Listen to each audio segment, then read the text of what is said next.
side to the west side.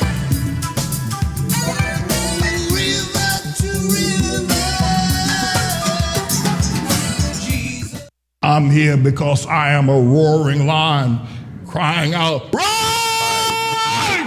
But I sent her for a pitch from last night, all right? Printed page, yeah, whatever. All right, everybody, they caught me on the phone. I got caught, I got busted, all right. So, and I was calling for our media staff to send me the reports I sent to Sabbath regarding reports that she had submitted to Mary regarding last night's encounter at the LaGuardia College with the candidates debate. And so I was asking for that to be sent to me. So we'll see if we try to get that as well. All right, so welcome to the Trust in the Lord Hour and, of course, the Manning Report.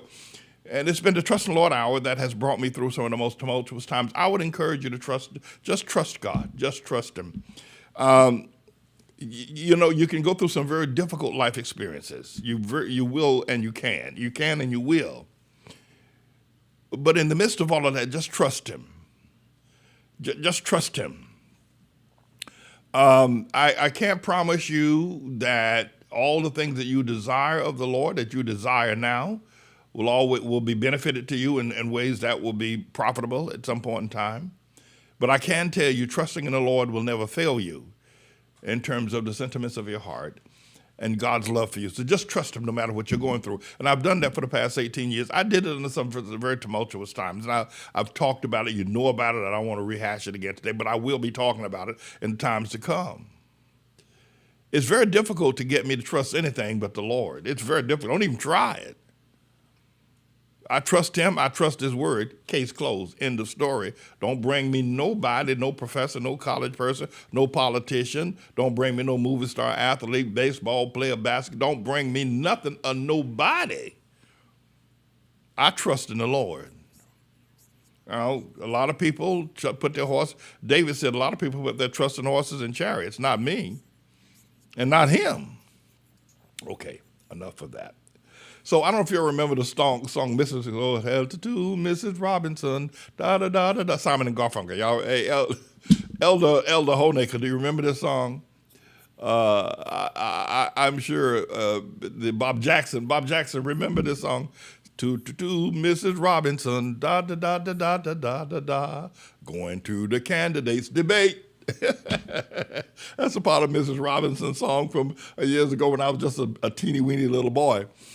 But yeah, so last night I went to the candidates debate, and I have to tell you, we got rammed by a big cement truck with those big things turning in the back of carrying cement. This guy actually ran into our vehicle.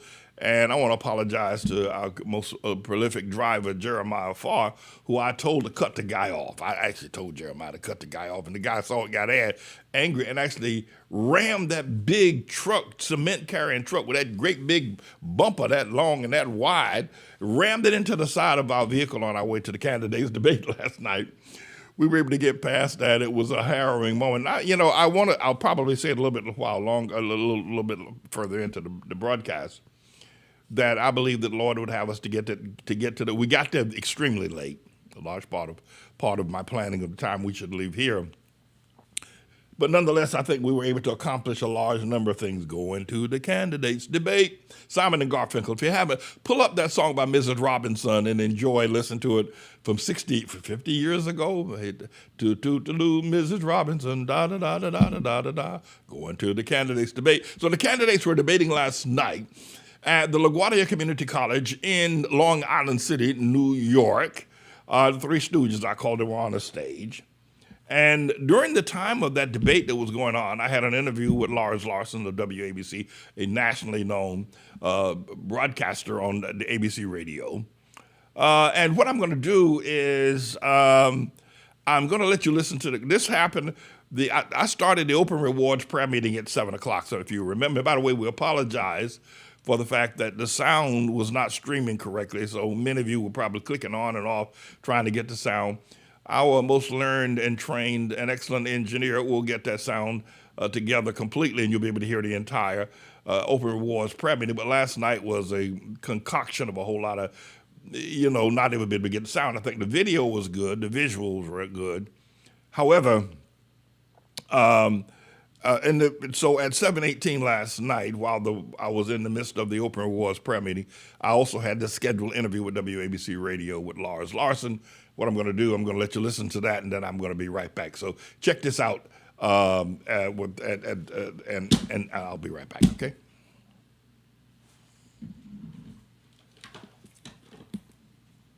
Welcome back to the Lars Larson Show. Well, there's a very interesting race going on in New York City for New York mayor, and James David Manning declared his candidacy in that. Republican New York City mayoral candidate and longtime faith leader James David Manning. Pastor Manning, welcome to the program. Thank you so very much, Lars, if I can call you that. You can call for having me on your broadcast tonight. I'm outside the venue where the debate is being held on Van Dam Street at LaGuardia College, so you're going to hear a lot of noise. I pray it's not too confusing. If so, I'll try to get inside where we can be heard clearer. No, we can hear you 5 by 5 right now, but you want people to know some of the important background to Zohran Mamdani, who at this point, should we agree that he is the odds-on favorite to win as mayor, and that he's not only a communist, but he's also a very big supporter of Palestinian terrorists? Well, I tend to not agree that he is the odds-on winner. Some may do that in Las Vegas, but I think a lot can happen between now and November 4th. But let me say this about Mamdani. He most assuredly is communist in his ideology, and that potentially can be as vile as anything in terms of the sweet taste of American politics and his Constitution, but he's also very much aligned with Hamas, and not just, if you will, Muslims who perhaps have had their fight or their disagreement with Israel, with the nation of Israel, with the Jews in general, but he's aligned with Hamas, a very violent organization that on the 7th of October 2 years ago went into the kibbutzes.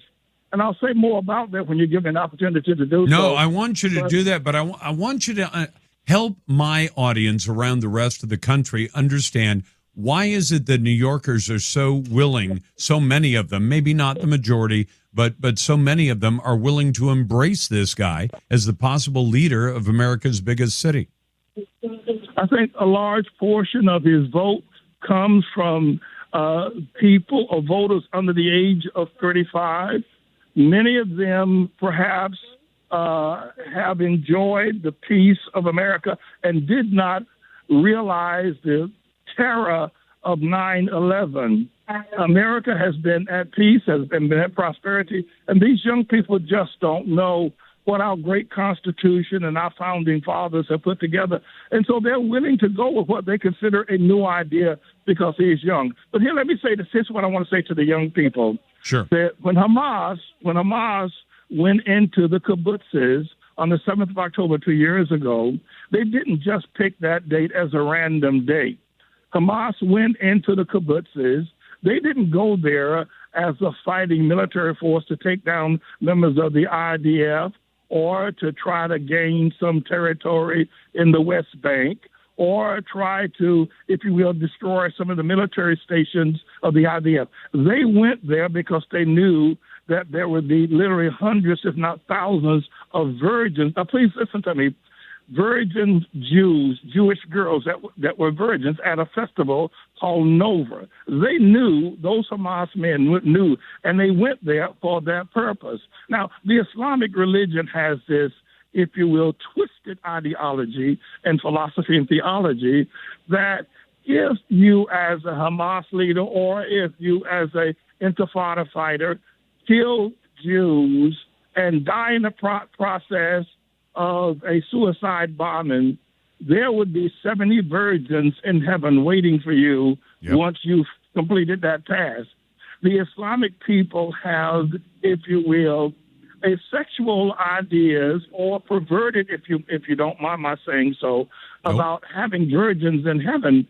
And they went there, Lars. They went there because they knew all those Jewish girls were there. Those Jewish girls that were raped at that Nova Festival had never seen a man's sexual organ, had never had sex. They were just young girls having fun. And the first time they encountered sex, it was rape by Hamas.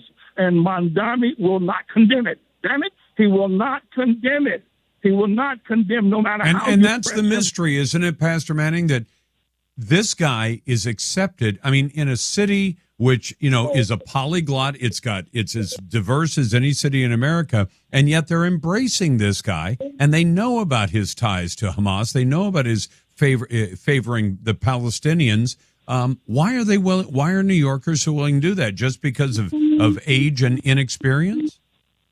Well, that's a part of it. But the other part of it is that Cuomo is a washed up and uninteresting candidate who has his own baggage. Oh, yeah. And Mamdani would have never won the primary if Cuomo had been a viable, exciting, or interesting candidate. People really, young people again, without a sense of the priorities of this nation as far as protection of it and the fact that the Islamic religion, the Jews make up 12% of the population of New York. That's a lot of people.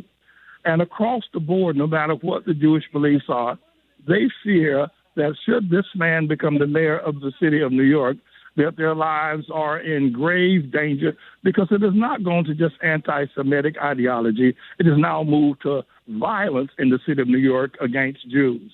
Then you ask the question, why is it that people have embraced this? Mainly because there has been a lot of rhetoric against the Jewish people, and most of it full of hate. Yep. And a number of young people and others feel, well, the Jews are getting their due by bringing this person to bring a sense of revenge. And that's where that's coming from. It's coming from the fact... That is sad and disgusting. Pastor Manning, last thing. I've got about a minute. What are the things you propose to do to set New York straight? The first thing I'm going to do, I'm going to cure homelessness in New York, and I'm going to move from the idea or the ideology of teaching low-income type of priorities. Lars, if you listen to the candidates and their policies, if they're talking about crime in New York, they're talking about housing in New York, they're talking about homelessness in New York. Those are the three major issues. You know where those issues come from? They come from the black neighborhood. They don't come from the Jewish neighborhood. You don't find homelessness in the Italian neighborhood. You don't find homelessness in the Irish neighborhood or the amount of crime, street crime. All that comes from the black community. It's a bit, if you will, misleading and to some degree racist. What I plan to do is to realize we have a problem fundamentally within the community, of black community, and we need to clean that up. We clean up the community, we clean up crime. We don't have to have policemen do it. Now, I know a lot of people think that's far-fetched. But listen, Bill Clinton put 100,000 policemen on the street. We have worse crime today. So more police ain't going to do it. We're going to have to look at the systemic, where these problems are coming from and deal with them. And that's one of the things I'm going to do. I'm also going to raise the minimum wage. A lot of small businesses have a problem with that. I'm going to remove all taxes on any food sales. You go into McDonald's, you buy a Big Mac and a shake. It costs you $11. They charge you 90 cents tax. We're going to remove all taxes. There, you should not have to pay taxes to eat food. No, you shouldn't. That's Pastor James David Manning, one of the candidates, a Republican candidate for mayor of New York City. Okay, so that was my interview. That happened right in front of, while the debate was going to the candidates debate, while the candidates were debating on Three Stooges, I called them, on the stage last night. I held that interview with Lars Larson. Let me just share some things with you. As I said before, I do want to help people. That's why I'm going to be the next mayor of New York City. I want to help people. I got a segment I'm going to do in a few moments called Snakes on a Plane. You can't wait to hear that. But I do want to say that I believe that the Lord did not want me on the debate stage. And I will go as far as saying that I'm not sure the Lord even wanted me running as a Republican. You say, well, then why did you register as one? Mainly because I wouldn't register as a Democrat under any circumstance. Probably even if the Lord told me to do it. Well, and I believe I'm ready to believe now. And you can disagree with this, and we won't fall out. We'll still be friends, if you can call yourself my friend. I believe the reason I was thrown off of the ballot 3 times, no less, is because the Lord didn't want me on the ballot. And now, do I have a word from the Lord from my prayer meetings, my intercession time with Almighty God to validate what I'm saying? No, I don't. But I'm telling you what I know about the workings of Almighty God in my life. I believe, here's what I believe. I believe I'm not on the ballot because the Lord didn't want me on the ballot. I believe I'm not on the debate stage because the Lord didn't want me on the debate stage. I believe that the Lord is using a route that is not tried and tested and proven, a route that men use in such circumstances as seeking political office. I believe the Lord has taken me a totally different route. Yesterday and Jeremiah Farr is an extraordinary driver, one of the best I've seen. But we went across 125th Street, which you would never, I wouldn't try to fly an airplane over 125th Street. The traffic is so congested, and it takes you 3 or 4 stoplights to get through one block. That is to say, 3 or 4 minutes sitting in one block. And if you got 10 blocks to go, it took us 30 minutes to get from 125th Street and Lenox Avenue to 125th Street and First Avenue. 30 minutes. And in the meantime, I kept telling Jeremiah Farr, rather, to kind of do some jump in the bus lane here and there and pull out. So actually, we were at 3rd Avenue, and I told him to cut in front of this truck because there's going to be a traffic jam. This cement truck was going to block the intersection, and we were not going to be able to get through until the 4 or 5 light changes. So I told him to run out there, and when he did that, he cut off this guy driving the cement truck. And the cement truck guy got angry. They got cut off because everybody was angry. The traffic was stalling. Everybody was angry. And he actually took his truck as big. If you've seen these big cement trucks, right, with the cement tank on the back of it, swirling around, he actually rammed that truck into the side of our vehicle. I was sitting on the side that he rammed, and I saw the truck coming. I thought it was going to stop. It just kept coming until I heard the sounds of screeching and breaking stuff. He actually rammed. He actually rammed us. He was angry with us. And so, at any rate, I got out and looked out. The Lord protected. The damage was almost as if somebody had ran a tricycle into our vehicle. There was no real damage, even though he rammed us with that great big truck. I mean, he rammed us, but there was very little damage. Anyway, so and we got there later than I wanted to be there to confront Cuomo's crowd and Mondami's crowd and Sleever's crowd. But when we got there, the debate had already gone in. Debate was getting ready to get started, and so we really didn't get a chance to deal with that issue. When I finally got there, and the police was all over the place, barricading everything off. I'm of the mindset that we're on course with Almighty God. Now, you say, well, Pastor, you got thrown off the ballot several times. Yeah, we did. And I certainly want to give thanks to everybody who went out in the cold of January, February, or March of this year out to Staten Island and all over every place to get signatures, and yet we were thrown off of the ballot. I believe it's the Lord's will. I think it's God's purpose that things are working out as they are. So we were on the debate. We were not on the debate stage last night, but I had an opportunity to confront Curtis Lewa, who was the one who had us thrown off of the debate stage. I had an opportunity to confront him last night as he came out of the venue. He came out thinking he had won the debate, probably thinking I'll give you my take on that a little bit later on.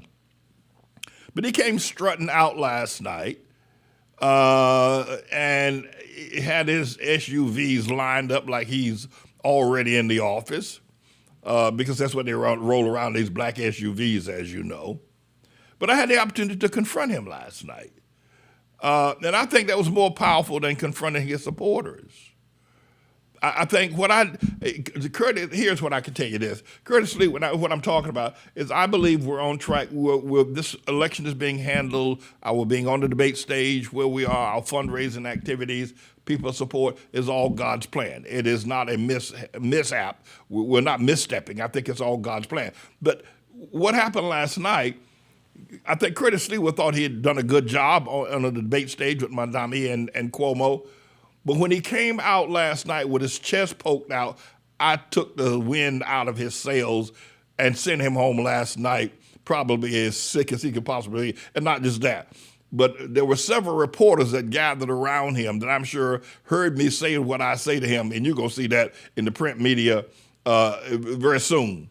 And he's going to be forever known as Puss in Boots. But Mr. Engineer, as Curtis walks out of the venue, I'll just let you take a look. Listen to this.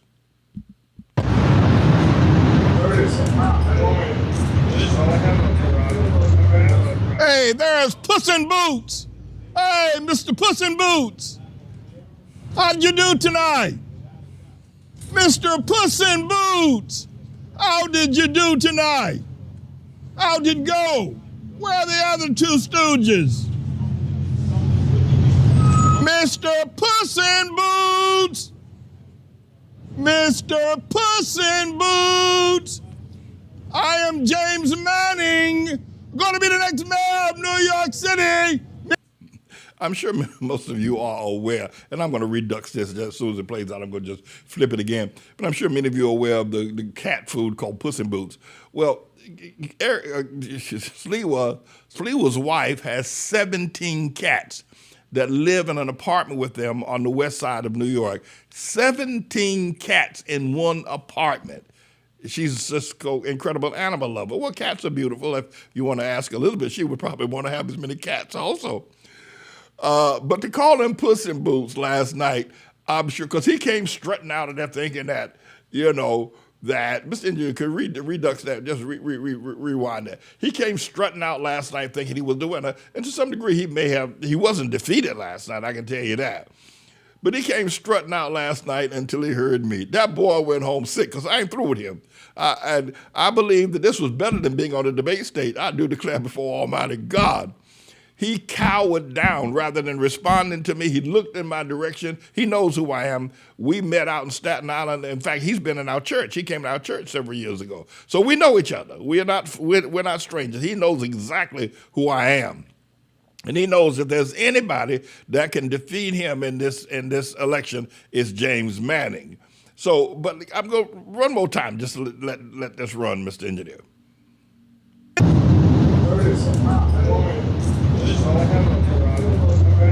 Hey, there's Puss in Boots. Hey, Mr. Puss in Boots. How'd you do tonight? Mr. Puss in Boots. How did you do tonight? How'd it go? Where are the other two stooges? Mr. Puss in Boots. Mr. Puss in Boots. I am James Manning, going to be the next mayor of New York City, Mr. Puss in Boots. Time to get home to feed the cats, Mr. Puss in Boots. Time to get home to feed the meows. Mr. Puss in Boots. Mr. Puss in Boots. Time to go home to feed the meows. Hey, Sleazy Sliwa! Yeah. Hey, Sleazy Sliwa! What are you talking about? Go back to the train and in the tunnels where you belong. Go back to the tunnels and the train, Dirty Curtis and Sleazy Sleewa, Mr. Puss in Boots. The cats are calling you. Come home and feed them. Go back to the tunnels, Dirty Curtis, Sleazy Sleewa, Dirty Curtis, Sleazy Sleewa.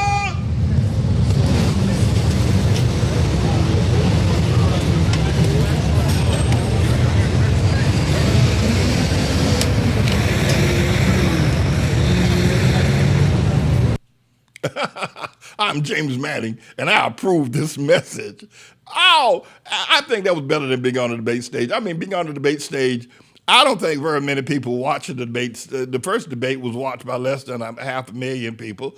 People just aren't interested, even though Mondami has a large following of young people, even they didn't watch the debate. They kept going to the candidates' debate. And I don't think very many people watched it last night as well. On the channel that it was on. But I think that particular moment right there under the leadership of Almighty God, to call out Curtis, and to ruin his evening. He came out thinking that he was the cat's meow. No pun intended. And I just ripped him apart by calling him Mr. Puss in Boots. The people that were standing beside him were shocked. You see those little police officers start trying to jump in front of me like they're going to do something to me. Well, I had my boys with me. Oh, the city of New York police officers and the city college had their police staff there. Mr. Engineer, just one more time, and I promise not to inflict myself upon y'all any further, but I found this very funny last night. Better than being on the debate stage.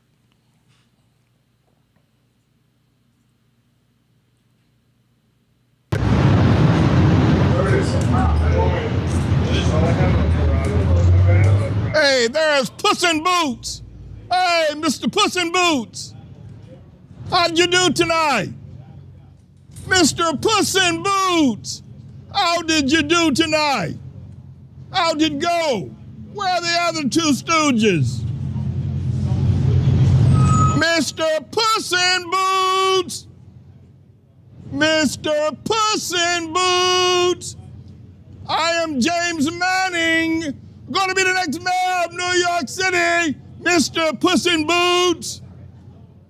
Time to get home to feed the cats, Mr. Puss in Boots. Time to get home to feed the meows. Mr. Puss in Boots! Mr. Puss in Boots! Time to go home to feed the meows! Hey, Sleazy Sleewa! Hey, Sleazy Sleewa! What are you talking about? Go back to the train and in the tunnels where you belong! Go back to the tunnels and the train, Dirty Curtis! And Sleazy Sleewa, Mr. Puss in Boots. The cats are calling you. Come home and feed them. Go back to the tunnel. Dirty Curtis, Sleazy Sleewa, Dirty Curtis, Sleazy Sleewa.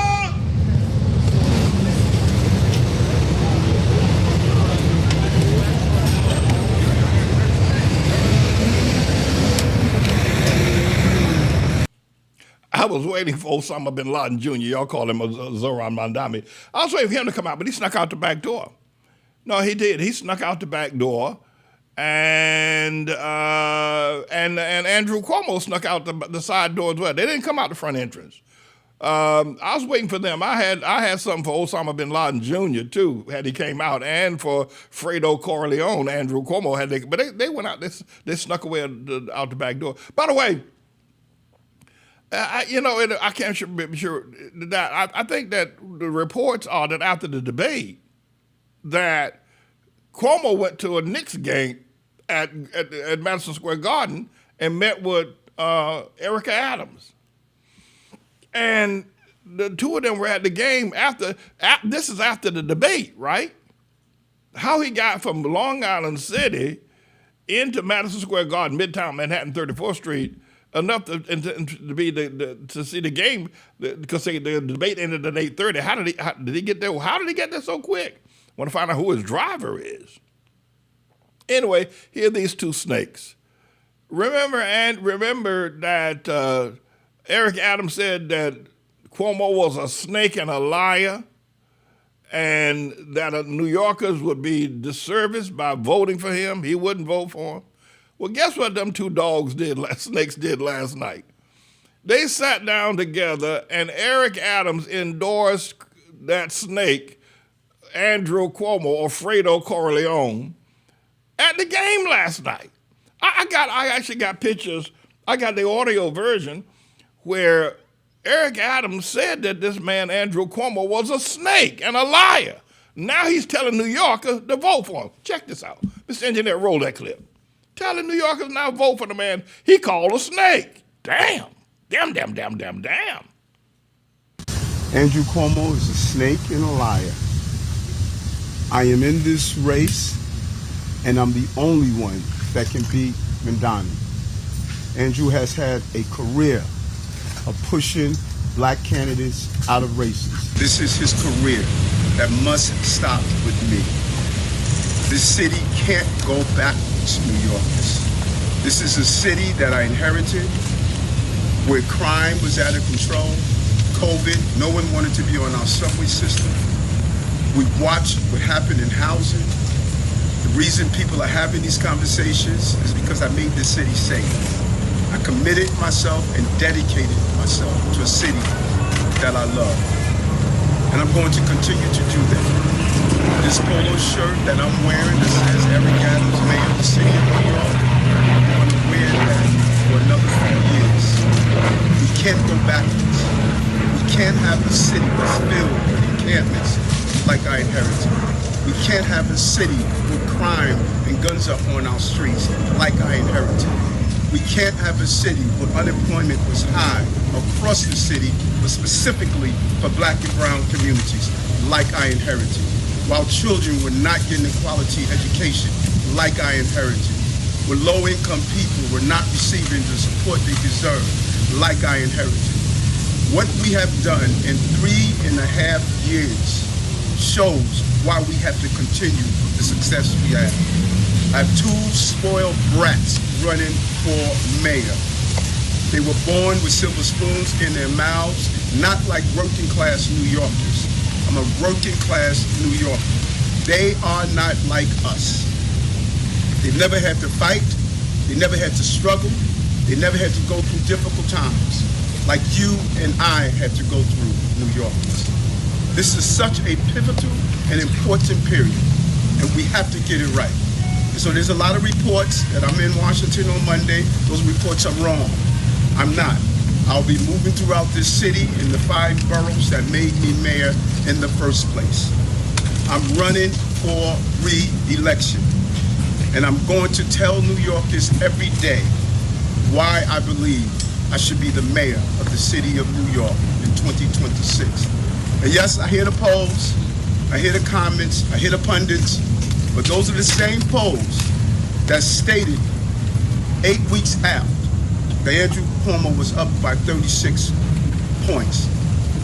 And even his poll had him up by 10 points.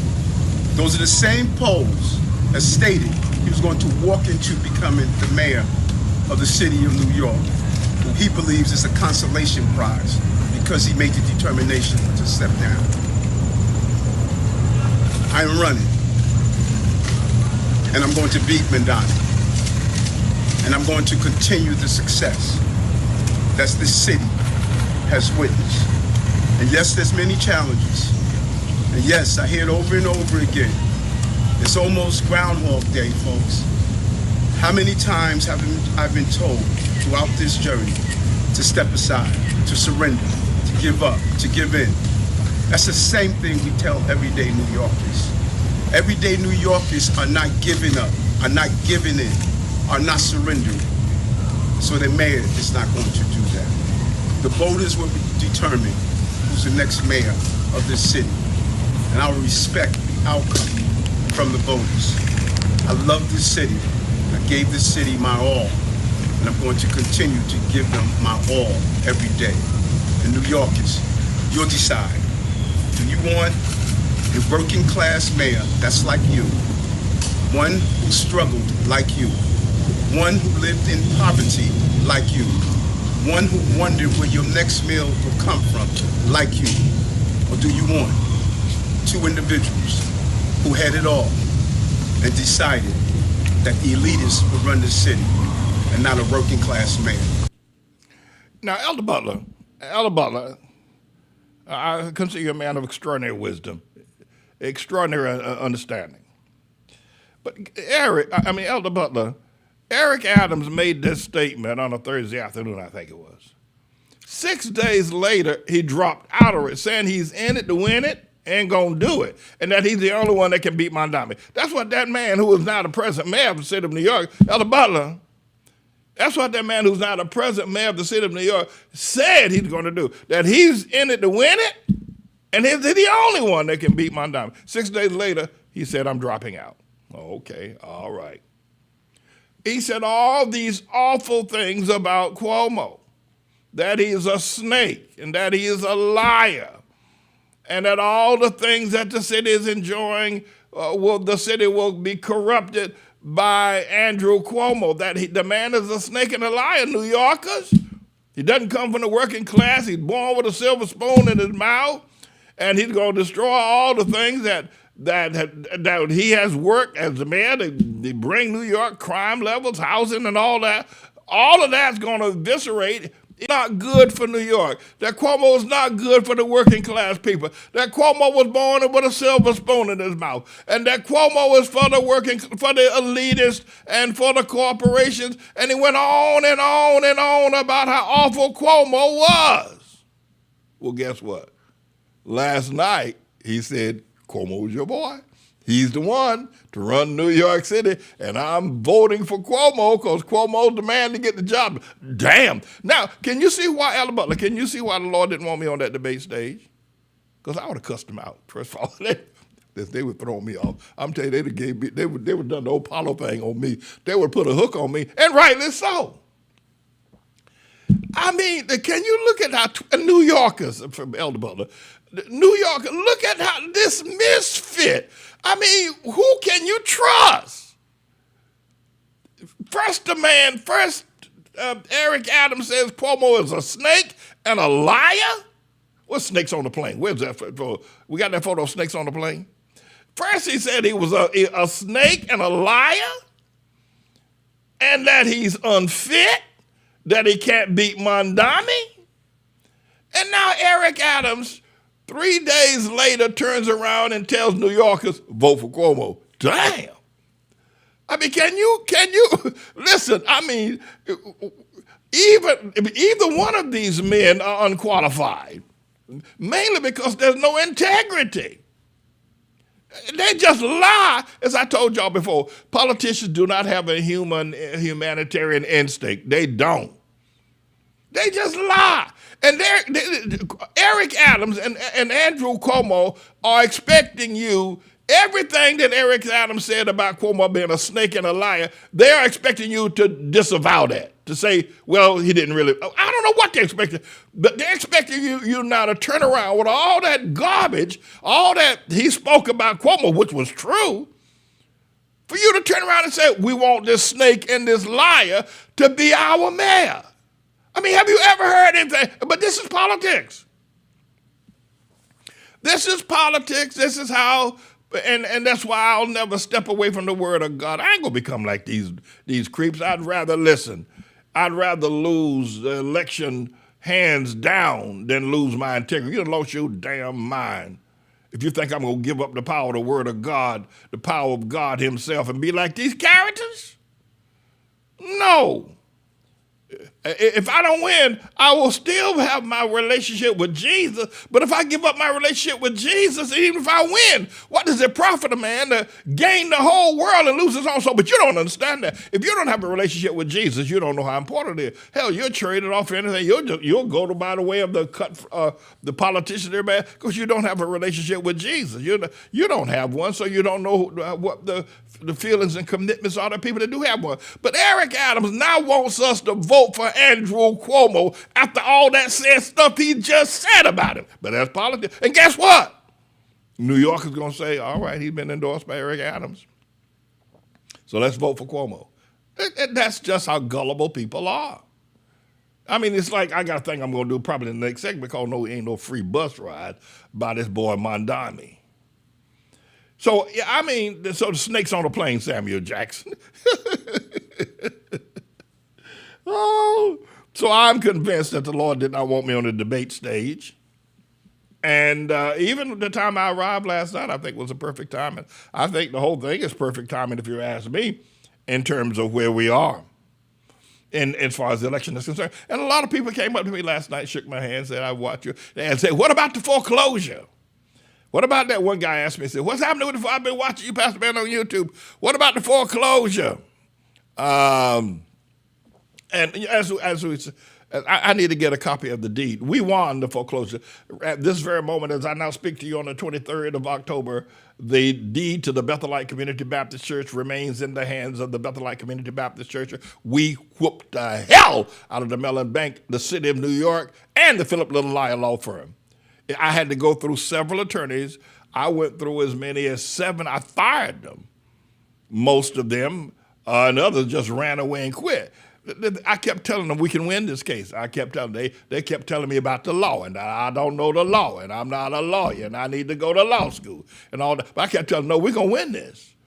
We can win this case. One lawyer who just got beside himself when I told him to file a motion on behalf of the 18%, he wouldn't do it and try to get me to go down a different route. I took out a lawsuit against him and won nearly $2 million against him. But, you know, these lawyers have a way, they act like you ain't got no damn common sense. And the other thing is that just because a statute's on the book or something's on the, whatever it is, a criminal procedure, a civil procedure, whatnot, it doesn't mean that it can stand against a moving force and power of faith and facts against that particular statute under the circumstances of truth. And so we won. I, James Manning, that's me, not the lawyers that defended us. I, James Manning, won that case against the Mellon Bank after eviscerating them in terms of Warren Buffett and their financial, if you will, people investment in there. I, James Manning, won that case. And I'm going to win more. And I need to say this. I don't mean you got to put lawyers down, but I want to say this because I want New Yorkers to know if I can win against the Mellon Bank in the city of New York on such a matter that went on for 15 years, think of what I can do for the average working class New Yorker or for the corporate corporation. Think of what I can do with the court system, the judicial system. Think of what I can do in setting precedent and new statutes and creating new laws and new understanding and appreciation. Think of what I can do, because I can do it. I've done it. I've done it. I won. That's right. Now, is there some lingering question about the, if you will, referee's deed? Yeah, but well, I'll eviscerate that as well. But right now, we own this church and it ain't going nowhere. I won. Not the lawyers. I did it. I'm the one who believed I'm the one who believed in myself. I'm the one who understood that my life depended on protecting these children, to protect the school, to protect the employer. Damn it, Mellon Bank, you ain't going to destroy these children. You're not going to destroy these workers. You're not going to destroy this community institution. Damn it, Mellon, you ain't going to do it over my dead body and over all the laws in the Lexington law book and every damn place else. You ain't going to do it. You're not going to get this building. You're not going to get it. Damn it. It ain't going to happen. I don't know how I'm going to make it happen, but me and my God, Jesus, who's a lawyer in a courtroom, we don't want to hear nothing about what can't be done and about statutes and that. We don't want to hear it. And I won. That's right. And I need to say that Why? That's my campaign speech. That's my policy speech. If I can do that, if I can beat the Mellon Bank, and here's why I'm saying it. I'm saying it because I want people to pick, oh, yeah, well, he did win. It was out there, and everybody knew that he was on the brink of being kicked out of that building, and he won.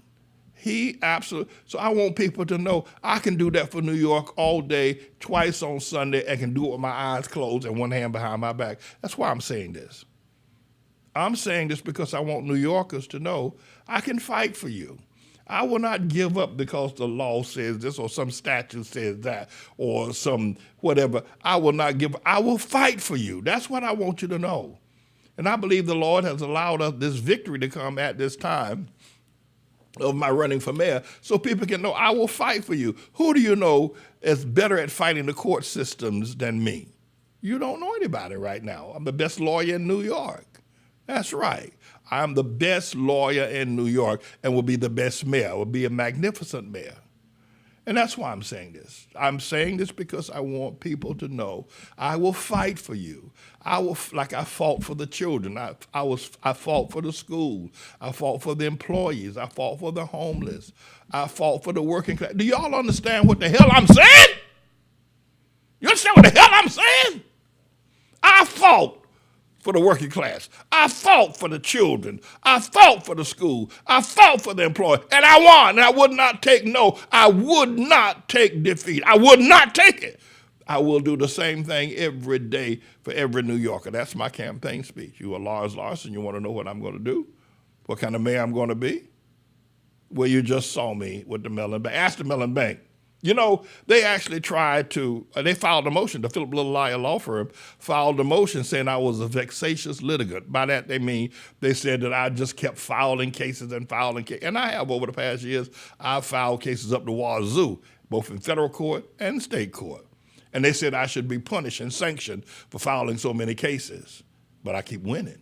I keep winning. They didn't argue the merits of their case, but they stopped arguing the merits of their case and start arguing the fact that I'm filing too many cases that they make them have to go to work and burn the midnight oil trying to figure out how to get around this new motion I just put in the court.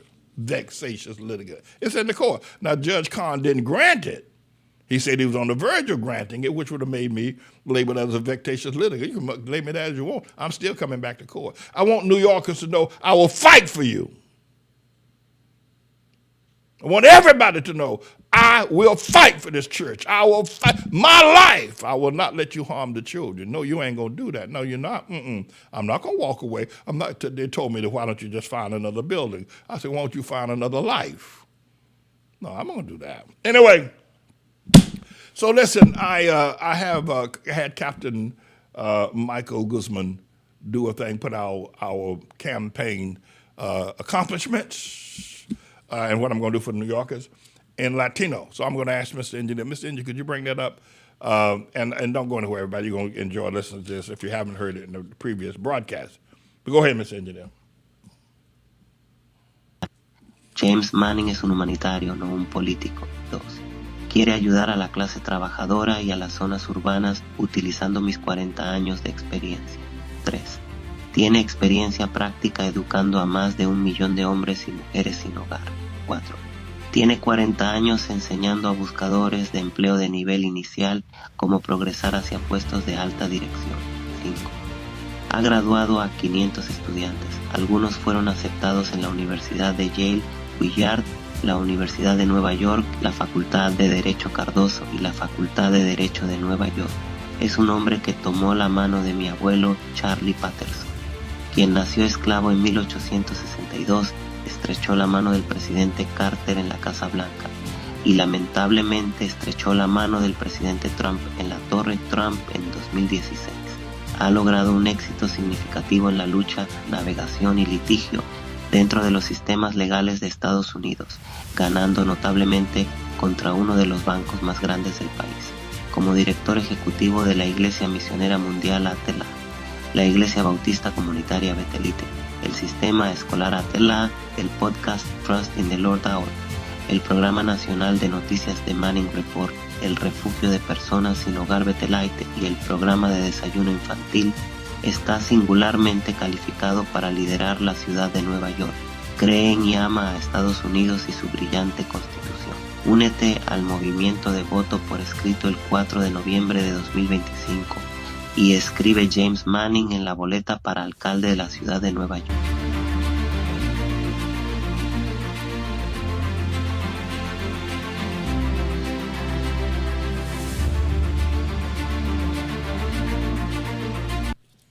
All right, so now we're going to capture our Latino friends, and we're going to go back up to Fordham Road in Grand Concourse.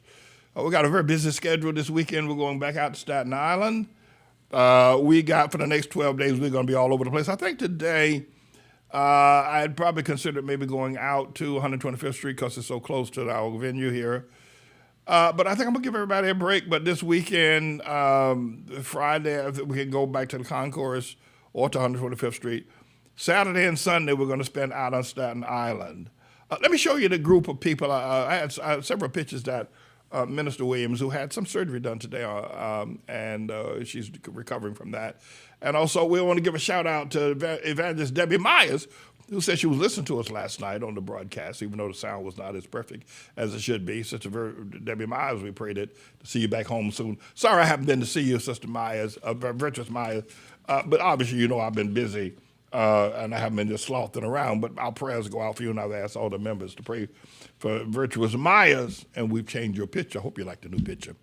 Anyway, so here, we want to show you some of the photos. These are the signs that we carried down to the venue last night. You haven't seen these before. These are brand new. And now we're going to make them yard signs as well. Do we have any other photos of our being out there last night as well? I think we had a couple I wanted to show people to give a sense. I think we took about 30 people down there. That's to that event last night. There's another group of us all lined up. I think we were lined up against, they're on Van Dam Street, facing the traffic on Van Dam Street. That we were lined up with Manning for mayor as a write-in candidate. By the way, a lot of people came up to me last night and said, people that were probably Cuomo's people, or maybe we have another one as well, I think we do. I think Cuomo's people or Mondami's people, I don't know who they were. They said, well, we've seen your ad on television. And we're now running on every major television station in New York. I think we had one more. If we don't, we do, we don't. But we are now running on every major regional, local television station here in New York. We're not running on the national networks like CNN, MSNBC. And there are not very many. There's some ads being ran by Mondami on the national networks because they're trying to deal with the fact that Mondami trashed Obama and Camelback ain't Black Harris. So they're trying to soothe that over because the national Democrats have not endorsed Mondami either.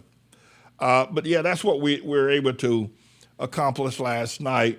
Now, as I have been stated in times gone by, I would only do 1 hour. I'm going to do 2 hours today. I'm going to take us up to the top of the hour with Love and Righteousness, a great song that will last throughout the eternities about our campaign.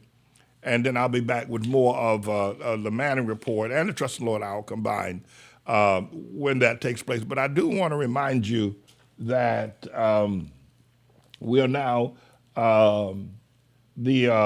we're now at Psalms 138. I didn't get a chance to say that last night. There was just so much going on. By the way, Elder Butler, Elder Butler, you and I we've been friends. We've been members of and friends of Jesus for more than 40 years. You and your precious wife, Beatrice, or Martha, as I call her. And what would we be doing were I not running for the mayor of the city of New York? And there's so much excitement now in the church. Of what the young people are excited. I mean, we even got Ezekiel Norman coming on his own to the church to be a part of the process. But we're just at a point where, and what's going to happen when I become the mayor of the city of New York? It's going to be a very interesting time running the city of New York. I'm in the next segment, I'm going to have to play this one more time. Eric Adams said that Andrew Cuomo was a snake and a liar. Now he's telling us to vote for him. I wouldn't vote for either one of these creeps. As much as I wouldn't vote for Mondami under any circumstance. Even if the angel Gabriel came and told me to vote for Mondami, I wouldn't do it. But here are these two saying, here comes Andrew Cuomo. I mean, Eric Adams now telling us to vote for the man he just called a snake, and then Eric Adams said he was not going to leave the race. He can win it. The other thing is when it's Curtis Lee with Mr. Puss in Boots. Is he going to leave the race because John Catsimatidis, who owns the New York Republican Party. John Catsimatidis is the owner of Gristedes Supermarket. It's a big supermarket in New York. If you don't know, it is a huge supermarket in New York. It still thrives, even with Costco and some of the other supermarkets that are pretty cut rate. Gristedes still functions, and he owns WABC Radio, which is still a very powerful, probably the most powerful radio station on the planet. Okay? John Catsimatidis owns it. But at any rate, so we're going back to Psalm 138 is where we're going to start our reading this today, actually, before our meals, and take 7 days until we get to next Wednesday night. I'm not sure where we'll be, but we got a heavy schedule. I do know we're going to be in Staten Island on Saturday and Sunday, campaigning. And we're going to be here in the Harlem area and the Grand Concourse area probably Friday, and we'll look and see and we're going to split up our parties going to the various places. So I wanted to be able to say that, listen, I'm going to let Sabbath and Love and Righteousness take us to the top of the hour, but don't go anywhere. Don't go anywhere. I'm coming right back with more of this extraordinary broadcast of the campaign of Manning going to the candidates debate. So hang tight, everybody. I'll be right back. Hey, Mondami, what's my name? What's my name? What's my name? James Manning. When you go into that voting booth on the 4th of November here in the New York City mayoral election, and when you go in there, whose name you're going to print in the write-in section? Whose name you're going to print in the write-in section on the ballot, Mondami? Who you going to print? Whose name? James Manning. Hey, Mondami, do you understand the words that are coming out of my mouth? Do you understand the words that are coming out of my mouth? Whose name you're going to print on the write-in section on the ballot on November 4th here in the New York City mayoral election? James Manning. All right now, let's get it on. I'm the only one that can cure the spiritual problems of New York City. I can bring healing and I can bring unity. New York City, get ready. Get ready, get ready, get ready, get ready, get ready, get ready. Get ready, get ready, get ready, get ready, get ready, get ready. Get ready, get ready, get ready, get ready, get ready, get ready. Get ready, get ready, get ready, get ready, get ready, get ready. New York City, get ready for a man who will fight for you in all your needs. If you're tired of the lies that you've been told, here's a chance for you to vote for truth. He's a man with a plan that will get you through your struggles. I can Doesn't do it. matter at all. I can how hard your restore life joy. has been. Back to New York It's City. the dawn of a new day your eyes have never seen. Get ready for change and be truly set free. Love and righteousness. We don't need no politician. Love and righteousness is all we need. Love and righteousness. New York City needs love and righteousness. That's all we need. Yes, it can, yes, it can, yes, it can, and it can, and he will, cause he's the man. Yes, it can, yes, it can, yes, it can, and he can, and he will, cause he's the man. Yes, it can, yes, it can, yes, it can, and he can, and he will, cause he's the man. Yes, it can, yes, it can, yes, it can, and he can, and he will, cause he's the man. Love and righteousness. Yes, it can, yes, it can. We don't need no politician. Love and righteousness. Yes, it can, is all we need. Love and righteousness. Yes, it can, yes, it can, and it can. New York City needs love and righteousness. Yes, it can, that's all we need.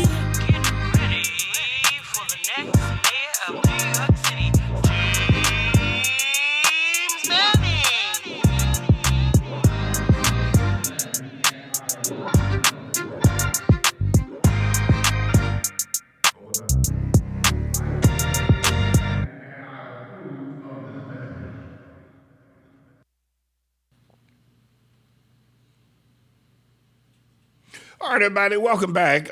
This is my first time doing 2 hours in a very long time. And we had a very trying night last night. And by the way, all those of you who went out with us, there were about 35 people that went out with us, I promised to take y'all out to a pizza party after the event, but I didn't realize the event would go so long. We were there till 10 o'clock last night and waiting for Osama bin Laden Jr. to come out, but I heard he snuck out the side door. He and Fredo Corleone or Andrew Cuomo. But I do owe you a pizza party, and we will have our pizza party time. I enjoy those pizza parties. We sit and have pizza, everybody have pizza, and we talk, and after we do a hard day's work out on the campaign trail. It's been a lot of fun. And I tell you that, I mean, I think Virtuous showed up from Brooklyn last night to be a part of the event last night. Our ministry, what would we be doing, Elder Butler, what would we be doing where we're not doing this? Of course, we'd be talking about art lot to be sure. We definitely need to take the time to upgrade our schools and upgrade our enrollment in our schools. We've kind of been so busy doing some other things. And then, of course, there's a lot of work going on in the building. We had our legal cases that we had with the foreclosure, and I gave a very passionate speech in the first segment, and I gave that speech, and I want to put it up on Facebook and YouTube, all the social media platforms, to let people know that I'm a good lawyer, though I don't have a law degree, and I'm not boasting, but I want people to know that I will fight for them. The lawyers we had really, they were interested in collecting money from us, but they didn't really fight. I know one lawyer laid out $45,000 on the table for us. Okay, that's good. And then one lawyer came and stood in our pulpit and said he's going to protect us and take care of us, but he didn't. At least as far as I'm concerned. And we had to dismiss a lot of attorneys. But what I want the people to know is that I'm a fighter. And if I will do this for the people of this community, then I'll do it for New Yorkers. That's my message. And I'm going to put that message I just did a few moments ago. I'm going to put that message up on all the social media platforms so people will know if I can fight the way I fought for the children in this church, the way I fought for the homeless people in this church, the way I fought for the working class people in this church, I will fight for every New Yorker the same way. And that's the message that New Yorkers need to hear. And they need to see the proof in the pudding. When I can take down the Mellon Bank and one of America's large law firms, when I can take them down, when James Manning can take them down, I'm not through with them, by the way. I'm going for $500 million in damages of discriminatory, unjust, unconstitutional practices against our church. I'm not through with them.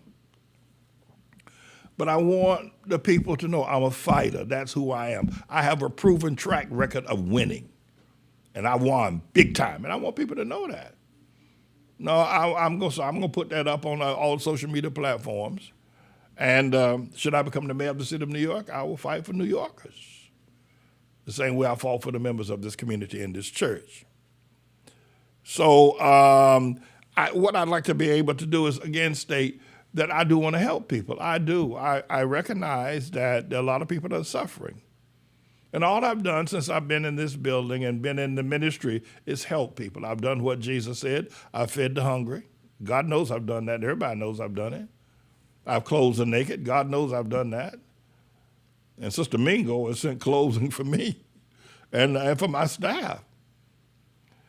And I visited the prisons. Everybody knows I've been in and out of the prisons, visited, not as a convict. And the hospitals. I've visited the hospitals. I've gone to the graveside of a lot of people over the years. The graveside, the ashes to ashes, the dust to dust. I've stood and I've comforted people. I've helped people through difficult times when their families are struggling, how to pay their funeral bills. What to do, how to do it. Funeral costs are going up. People don't have it. People didn't have a life insurance, and yet I stepped in. This church stepped in, and you don't know anything about that. I've been fighting for people, and I want to help. If I go to city, if you send me down to City Hall, the way I've helped people at times of death, at funerals, sicknesses, and we have a young lawyer that's working with us now. His name is Counselor Pollard. we met out on the campaign trail going back about 4 or 5 months ago. He said to me, Pastor Man, I said, he used to be a member of this church. He went to law school. I think he was in this church, and he was born in this church, and he went to this elitist school up in Massachusetts.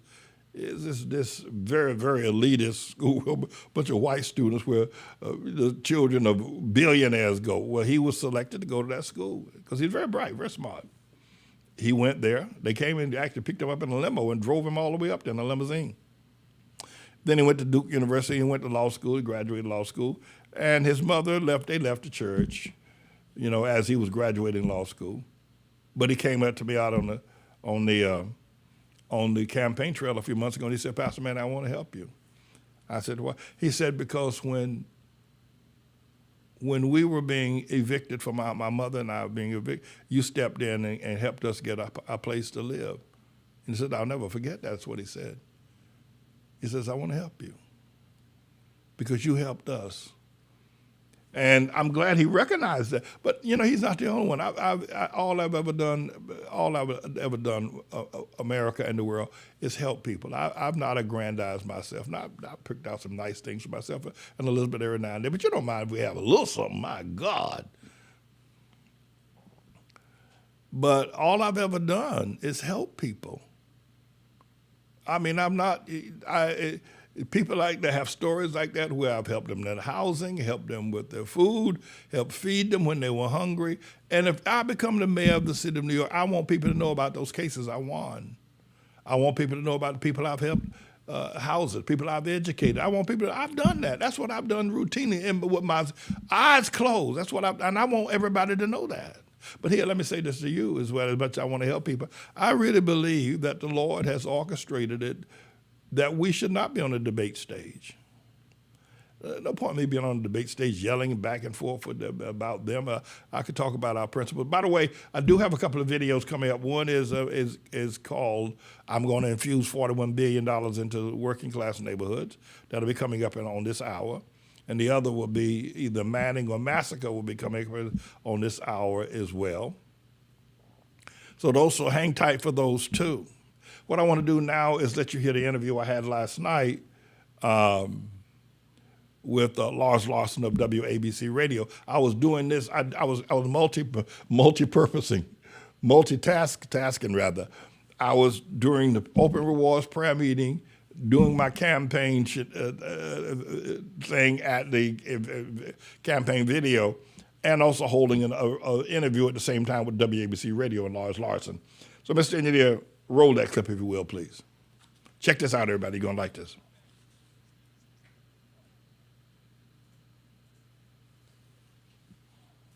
Well, there's a very interesting race going on in New York City for New York mayor, and James David Manning declared his candidacy in that. Republican New York City mayoral candidate and longtime faith leader James David Manning. Pastor Manning, welcome to the program. Thank you so very much, Lars, if I can call you that. You can call me on your broadcast tonight. I'm outside the venue where the debate is being held on Van Dam Street at LaGuardia College, so you're going to hear a lot of noise. I pray it's not too confusing. If so, I'll try to get inside where we can be heard clearer. No, we can hear you 5 by 5 right now, but you want people to know some of the important background to Zohran Mamdani, who at this point, should we agree that he is the odds-on favorite to win as mayor, and that he's not only a communist, but he's also a very big supporter of Palestinian terrorists? Well, I tend to not agree that he is the odds-on winner. Some may do that in Las Vegas, but I think a lot can happen between now and November 4th. But let me say this about Mamdani. He most assuredly is communist in his ideology, and that potentially can be as vile as anything in terms of the sweet taste of American politics and his Constitution.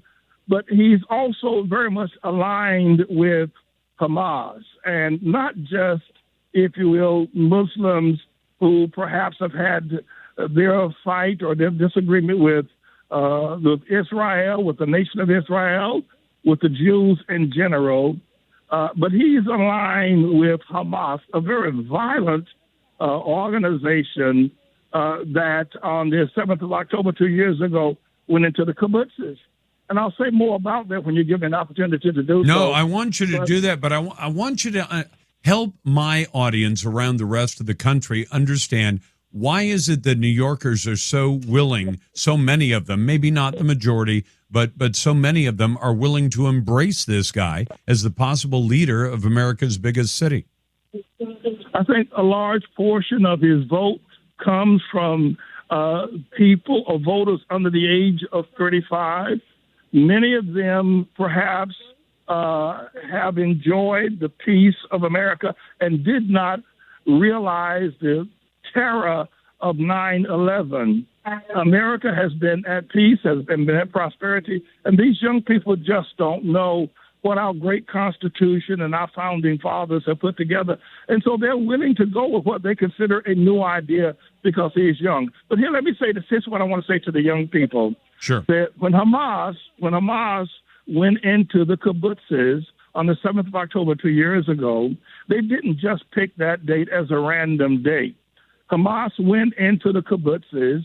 They didn't go there as a fighting military force to take down members of the IDF or to try to gain some territory in the West Bank or try to, if you will, destroy some of the military stations of the IDF. They went there because they knew that there would be literally hundreds, if not thousands, of virgins. Now, please listen to me.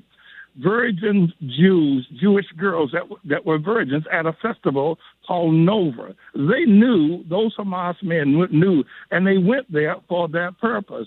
Now, the Islamic religion has this, if you will, twisted ideology and philosophy and theology that if you as a Hamas leader or if you as a Intifada fighter kill Jews and die in the process of a suicide bombing, there would be 70 virgins in heaven waiting for you once you've completed that task. The Islamic people have, if you will, a sexual ideas or perverted, if you don't mind my saying so, about having virgins in heaven.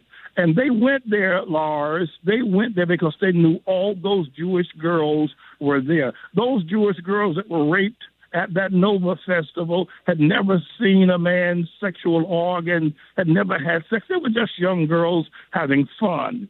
And the first time they encountered sex, it was rape by Hamas. And Mamdani will not condemn it. Damn it, he will not condemn it.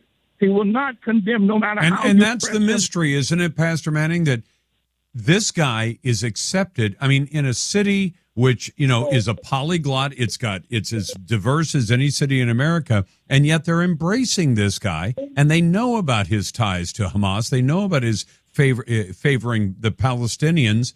Why are New Yorkers so willing to do that? Just because of age and inexperience? Well, that's a part of it. But the other part of it is that Cuomo is a washed-up and uninteresting candidate who has his own baggage. Oh, yeah. And Mamdani would have never won the primary if Cuomo had been a viable, exciting, or interesting candidate. People really, young people again, without a sense of the priorities of this nation as far as protection of it and the fact that the Islamic religion, the Jews make up 12% of the population of New York. That's a lot of people. And across the board, no matter what the Jewish beliefs are, they fear that should this man become the mayor of the city of New York, that their lives are in grave danger because it is not going to just anti-Semitic ideology. It has now moved to violence in the city of New York against Jews. Then you ask the question, why is it that people have embraced this? Mainly because there has been a lot of rhetoric against the Jewish people, and most of it full of hate. Yep. And a number of young people and others feel, well, the Jews are getting their due by bringing this person to bring a sense of revenge. And that's where that's coming from. It's coming from the fact... That is sad and disgusting. Pastor Manning, last thing. I've got about a minute. What are the things you propose to do to set New York straight? The first thing I'm going to do, I'm going to cure homelessness in New York, and I'm going to move from the idea or the ideology of teaching low-income type of priorities. Lars, if you listen to the candidates and their policies, if they're talking about crime in New York, they're talking about housing in New York, they're talking about homelessness in New York. Those are the three major issues. You know where those issues come from? They come from the black neighborhood. They don't come from the Jewish neighborhood. You don't find homelessness in the Italian neighborhood. You don't find homelessness in the Irish neighborhood, or the amount of crime, street crime. All that comes from the black community. It's a bit, if you will, misleading and to some degree racist. What I plan to do is to realize we have a problem fundamentally within the community, of black community, and we need to clean that up. We clean up the community, we clean up crime. We don't have to have policemen do it. Now, I know a lot of people think that's far-fetched.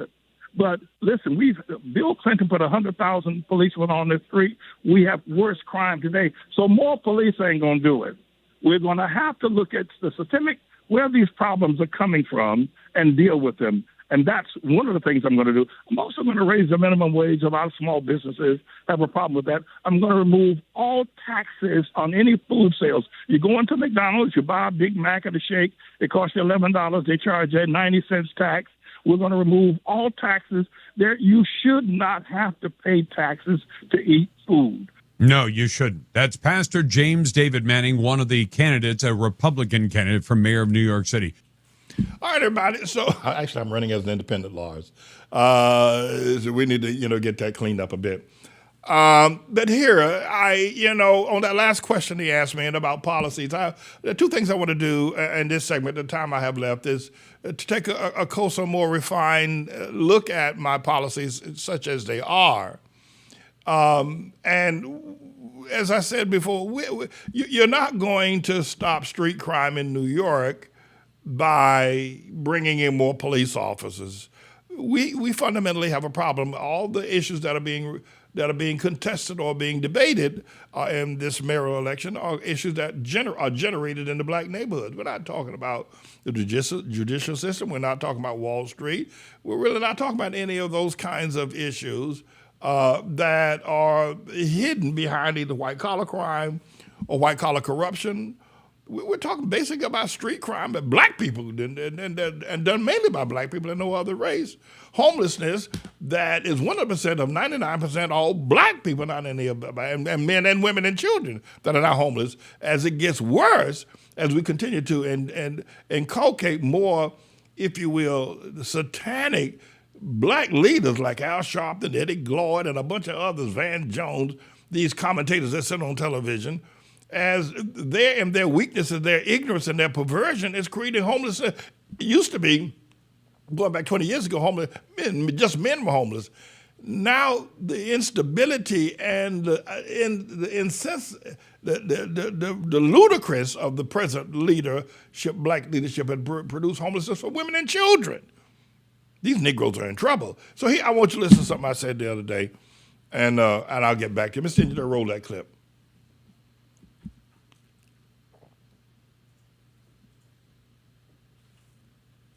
I do want to help people.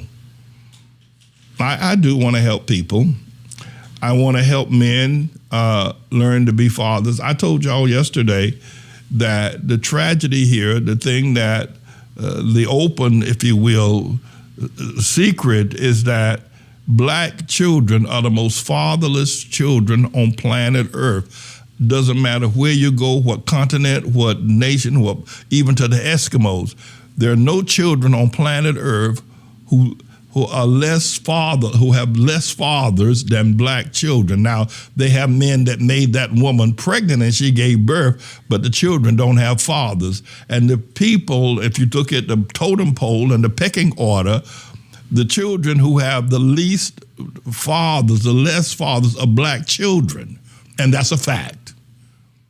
And then the women who are less loved, who have less husbands, who are less protected, who have less secure homes, the women who are at the bottom of the totem pole of less love, less husband, less protection, less security are black women. So black women and black children are at the bottom of the totem pole as a result of black men, their behavior and their action. A large part of it supported by rap ideology, which has become a philosophy and a religion. Rap is a religion of the devil.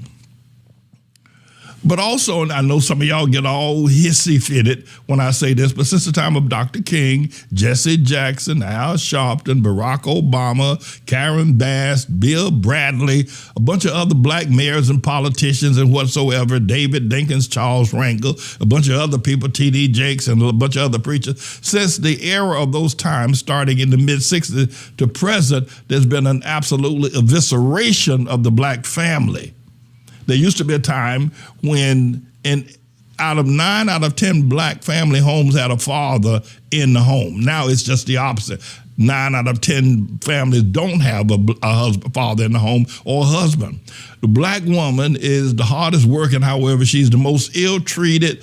She gets less love than any other woman on the planet. And when she gets love, it's almost like a rape. Or that she's got to pay the man to have sex with her, knock her up and have babies. Once again, just let me say this, is that the black children, wherever you see them, and they're going to turn out to be criminals, drug addicts, some of them are going to be psychologically disarranged. They're going to be at the bottom of the totem pole as well because they don't have fathers. They don't have the key ingredient. We don't need no politicians.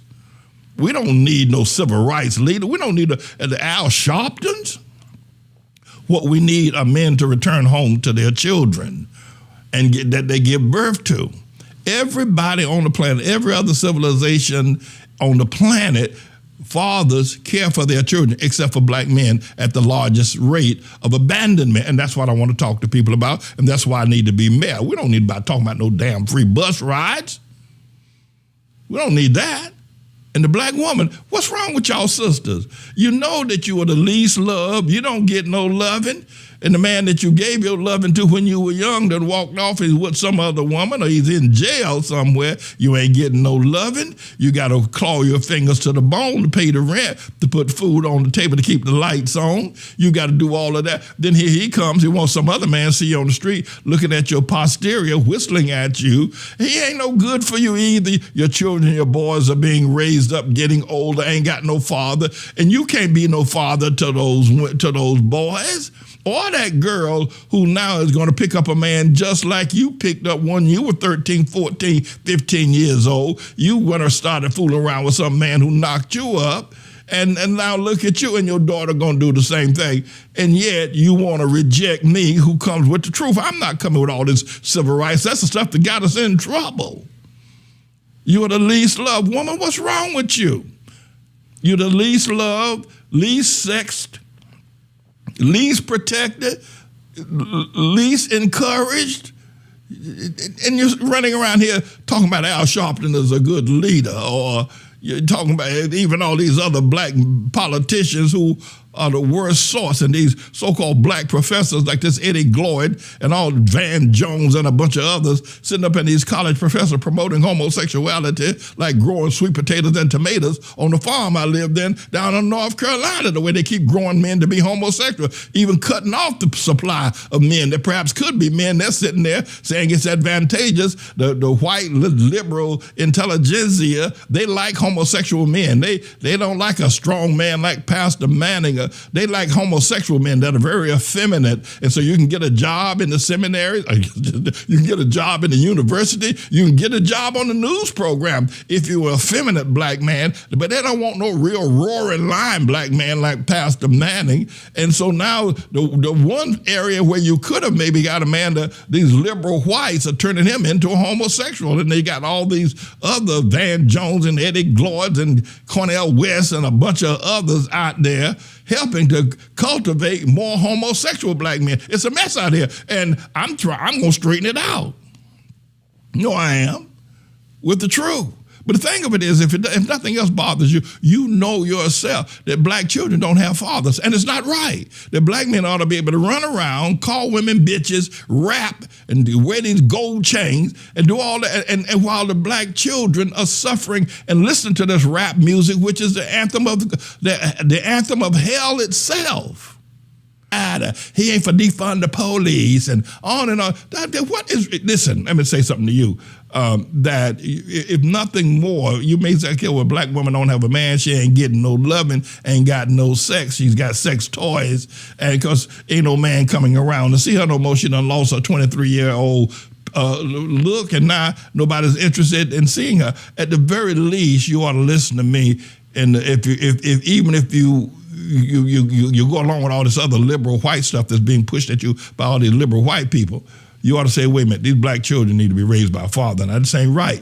This ain't right that a child got to grow up 1, 2, 3, 4, 5 years old and don't see no daddy, don't know who daddy is.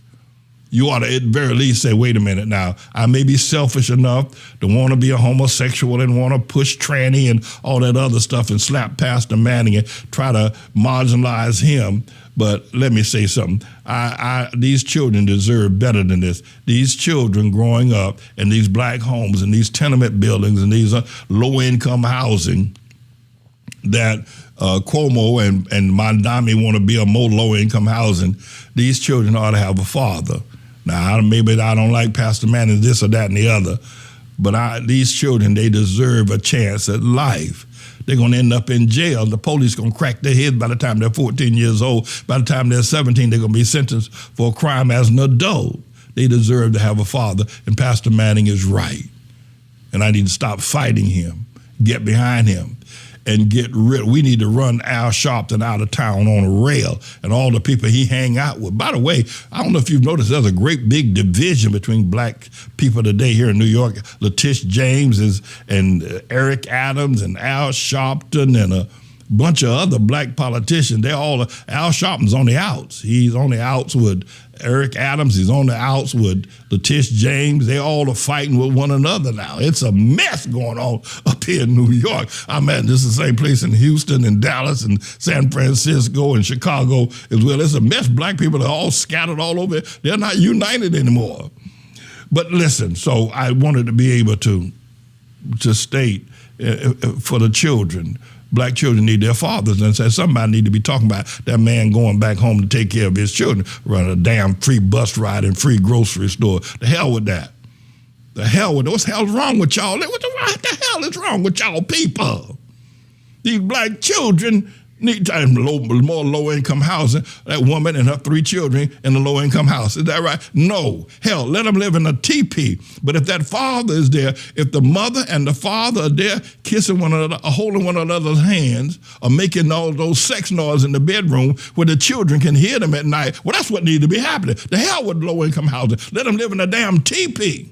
And the children have to hear mama and daddy and they're groaning at one another at night. Well, that's all right. Hell, that's life. But at least mom and dad is together. And the children got a father who will crack their head. Don't need the police in there cracking their head. So, I've never seen so many sick people. What the hell is wrong with y'all? What's wrong with y'all? Wrong with y'all? Low-income housing. We need more this. And what you don't. You need that man to get back home. That's what you need. And take care of them children. That would have stopped the crime in the street. You can stop crime in a heartbeat. Put that father back in the home. That boy ain't gonna grow up and out there robbing and stealing and wearing his pants below his butt. Won't go to school, ain't got no sense, don't know algebra or geometry, don't know none of that stuff, don't know history, don't know a damn thing. All he knows is how to rap. He knows every damn rapper, when they got started, every song they ever made, he can record every damn one. But ask him to do the long division or multiplication. That nigga wouldn't know how to do a long division or multiplication if you paid him $50 million. But he knows every rapper. No. Well, Pastor Manning, well, he just too harsh and no. Nobody else. The Chinese people don't live like everybody. Chinese people looking at this, doggone them black people. They ain't watch their. You see young black boys, watch out because they ain't got no father. Because they ain't got no father. Ain't no telling what the hell they'll do. The Italians, at least they stay home and the Italian father knocks that Italian boy in the head. That's right. You betting a Jewish mama. The closest thing I ever seen to a man being a father is a Jewish mama. That woman, she don't play. That Jewish mama, she don't play. Now, Jewish father, he's dead too, but that Jewish woman, Lord have mercy, you want to stay with God, she don't play. No, you're going to do the right thing. You're going to law school, boy. You're going to medical school. Don't be talking to me about you want to play some damn baseball or basketball. Don't you be talking, what the hell you think you are, LeBron James or something damn about it? Boy, you're going to law school. That Jewish woman, tell that boy. You won't get no more matzah bread. Yes, sir. No, this is what we need, and that's why I'm going to be the next mayor of New York City, because y'all going to listen and finally recognize, hey, but what I'm voting for Cuomo. Who is Mondami anyway? What does he want? 33-year-old, wet behind the ears, don't even know how to pee straight. Talking about he wants to be the mayor of the city of New York. No, we don't need that. Let him come. Tell him to go and come again. Tell him to go and spend another 20 years learning something, sitting at Pastor Manning's church, learning something. Then maybe he can run for mayor when he gets 55, but not right now. No. All right, so listen, save the black children. Send fathers home. There's a song by Shep in the Limelights from years ago. Daddy's home. He's not 1,000 miles away. Send daddies back to the homes. Amen. Praise Almighty God. Hey, Mondami, what's my name? What's my name? What's my name? James Manning. When you go into that voting booth on the 4th of November here in the New York City mayoral election, and when you go in there, whose name you're going to print in the write-in section? Whose name you're going to print in the write-in section on the ballot, Mondami? Who you going to print? Whose name? James Manning. Hey, Mondami, do you understand the words that are coming out of my mouth? Do you understand the words that are coming out of my mouth? Whose name you're going to print on the write-in section on the ballot on November 4th here in the New York City mayoral election? James Manning. All right now, let's get it on. Listen, everybody, I need you to help me whoop Mondami's Palestinian Hamas Intifada Farquhar rear end. I need you to help me. Look at me. Can you do that? Cuomo is now being endorsed by the man that 2 weeks ago called him a snake and a liar. You know that, right? I presented that. And he's telling you the man he said was not qualified to lead New York, now he's telling you to vote for him. I need you to help me beat Mondami. I need you to help me whoop his butt. Now, I believe that Almighty God has orchestrated this campaign that I'm running to run I believe I'm off of the ballot because God didn't want me, his name is Jesus, didn't want me on the ballot. I believe that. Now, do I have an actual word from the Lord? Pastor, man, is that a prophecy? I don't have that as a prophecy, no, but I believe it. I believe that the Lord did not want me. I believe that this campaign is being ran by Jesus. I believe that. And I believe that really New Yorkers, listen, everybody, come on now. After Eric Adams told you that Andrew Cuomo was a snake and a liar, now he's telling you to vote him in as the mayor of the city of New York. What the hell what? What? You just told us the man, Eric, hey, Mayor Adams, you just told us the man is a snake. Just told us the man is a liar. And everybody knows that Mondami is a snake oil salesman and a liar too. Everybody knows that he's a Hamas freak, that he is an Intifada Islamic, if you will, freak, want to lead revenge against, he want to eviscerate the Jews. I mean, the Muslims are going to Juma this Friday like you ain't never, they're going to pack out the mosque like you ain't never seen. Because they want revenge against the Jews. They do, always going all the way back to David Ben Gurion in 1948. And if this boy, Mondami, who ain't scared, Mondami ain't scared of the Democrats. Hell, he ain't scared of Mondami ain't scared of Camelback ain't black. Mondami ain't scared of Hakeem Jeffries or the Senator Schumer. He ain't scared of Mondami. Ain't scared of them people. He's a Muslim. God, whoa. He don't care. Don't give a damn. He ain't scared of it. He knows he become the mayor of the city of New York. It's all over for the rest of y'all unless y'all gonna say inshallah and God bless Muhammad and Allah. Peace and blessings be. Listen, what the hell up out there? What's wrong with y'all? What's wrong with you? And I'd be one thing if that would just be the case. But Eric Adams not telling you to vote for the man he just said was a liar and a snake. I need you to help me. Now, listen, the people that are locally, here's what we're going to be doing. Today is we're going to just kind of take a chill pill after being out so late last night. I'm going to bring up my calling, Puss in Boots in just a moment. Hang tight for a second. And then tomorrow we're going to Grand Concourse and Fordham Road and 125th Street and St. Nicholas Avenue. And then on Saturday, we're going to Staten Island, and we're going to be there till the evening shadows fall. And then early Sunday morning, we're going back out to Staten Island. We're going to be out there all day at Staten Island. We're going to spend at least 36 hours on Staten Island on this coming weekend. And so it's important that you realize that even tomorrow, we're going to have a group down on 86th Street and Lexington Avenue tomorrow. So so Grand Concourse, 125th Street, St. Nick, at 86th Street and Lexington Avenue, and then Friday and Saturday, Staten Island. Help me. I mean, you sit there and say all the silly things that you can say, and then for Eric Adams to now say that Cuomo is the best man to be the mayor of the city of New York is ridiculous. You need someone. You may not agree with everything I say, and you may have let somebody tell you to disagree with me. You may have been following these people who have created these fatherless homes. The black woman ain't getting no loving. The white one, there used to be a thing in commercial television called "Blondes Have More Fun." Y'all remember that? Blondes have more. Not do blondes have more fun, but blondes have more fun. You got black women trying to be blonde now. But at any rate, the thing of this is that the white woman gets 4 times as much loving. She gets 4 times as much Valentine candy. She gets 4 times as much kissing. The white woman, she gets loving. That woman gets some loving. She gets 4 times more than the black woman. You see a black woman, she got a scowl on her face, you know why? Because she ain't getting no loving.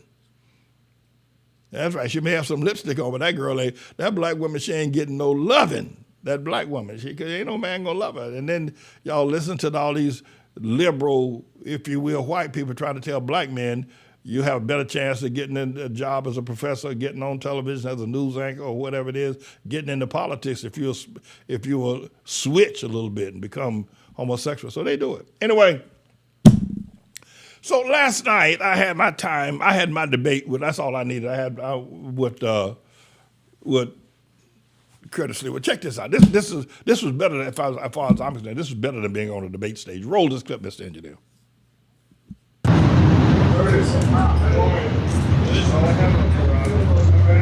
Hey, there's Puss in Boots.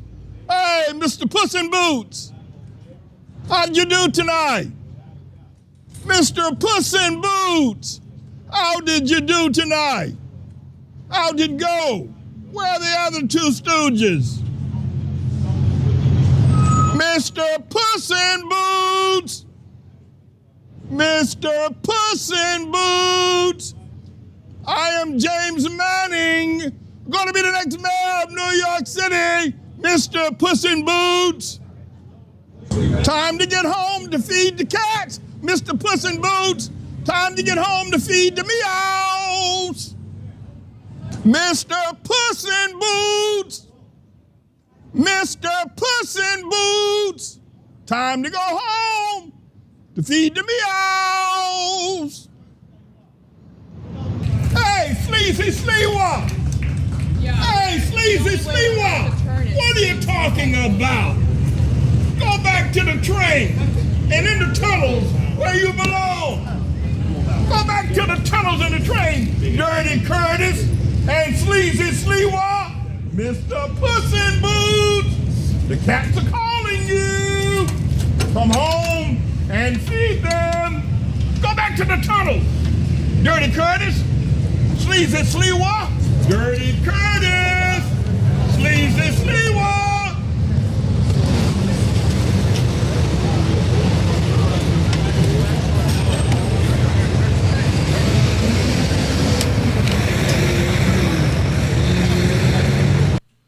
I guess one final thing I want to, well, two things actually. I want to show you the policies of my planning to infuse $41 billion into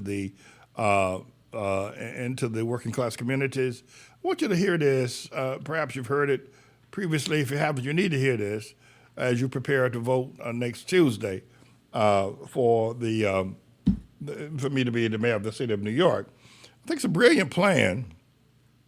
And so I'm going to let you listen to it. Ms. Engineer, would you bring that segment up? We recorded it some time ago. And people need to hear this. And not only this, but I have a number of other things.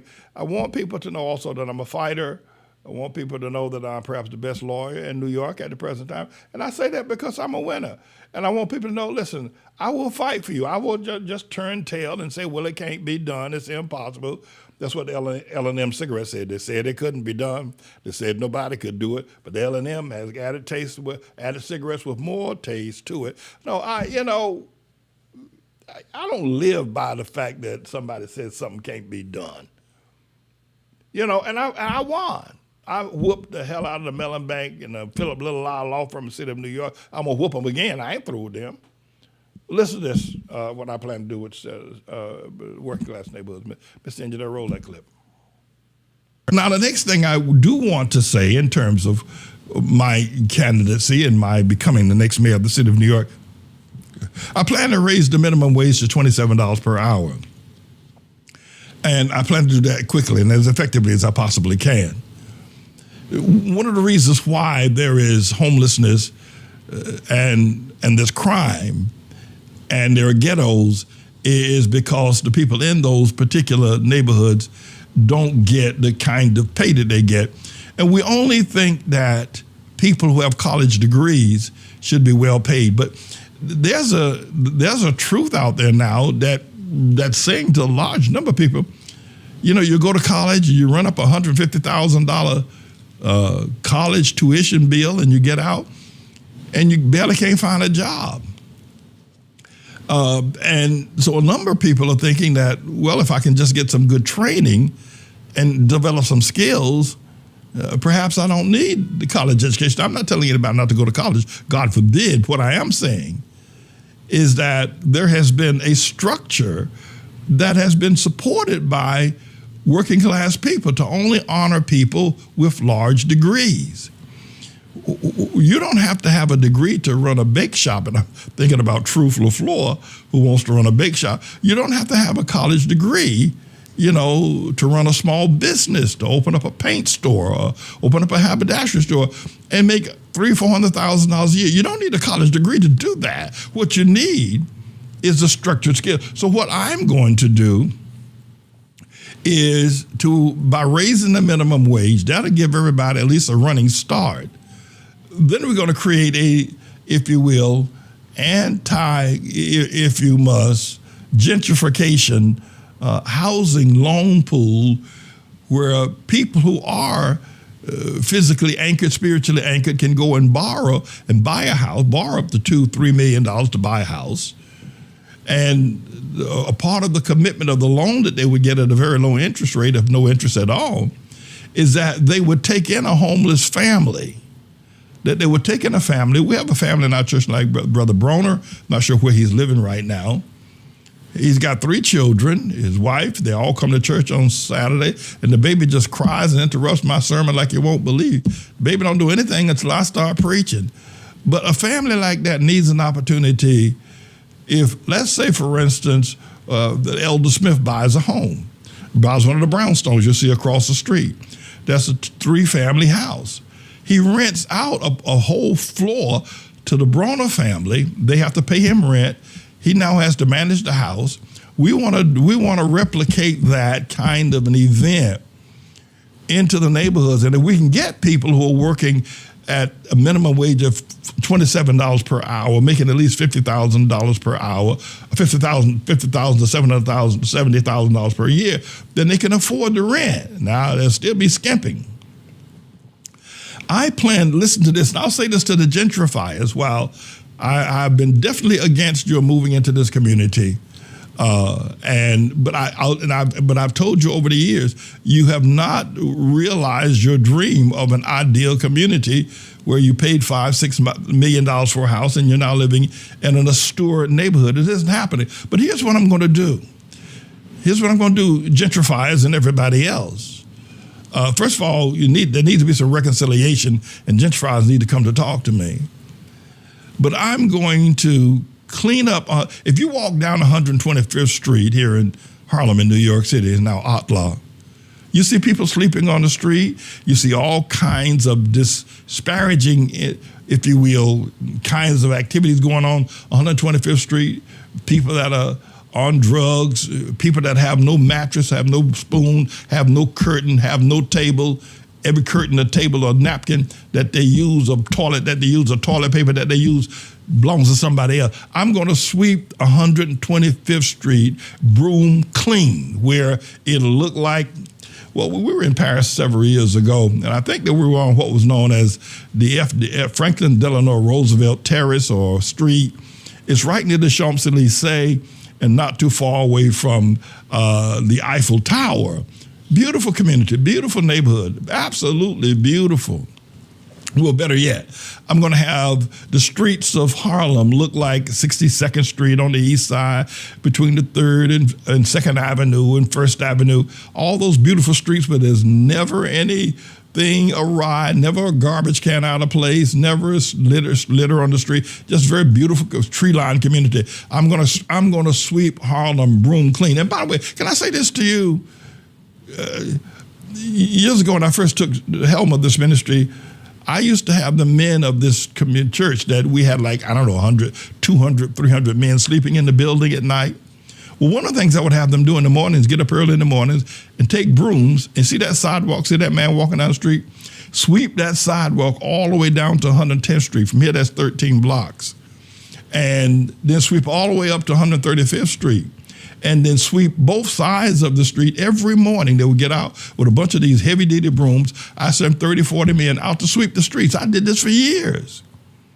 I'll say this to the gentrifiers and to all New Yorkers and all visitors to New York. The first year of my becoming the mayor of the city of New York, and at the conclusion or the beginning of the second year, Harlem will be broom clean. It will be swept broom clean. There'll be nobody sleeping on the streets. There'll be no litter on the streets. The streets themselves will be cleaned. It'll be a delightful, delectable place. You can actually eat off the streets. That's how broom clean I'm going to streets. But not only that, I'm going to, by the process of raising the minimum wage, then encouraging people to own businesses again in Harlem, encouraging people to buy homes, get equity, rent out that space, learn how to manage it. And the minimum wage itself, and by no food sales tax. Wherever you go to buy food, you will not pay tax. And to relieving all the bodegas of sales tax, the city of New York is going to have to take a hit in the pocket. I'm going to tell you this right now. Right now, the city budget is $114 billion per year. Well, y'all going to have to take a hit in the pocket. The city of New York, you're going to have to tighten your belt.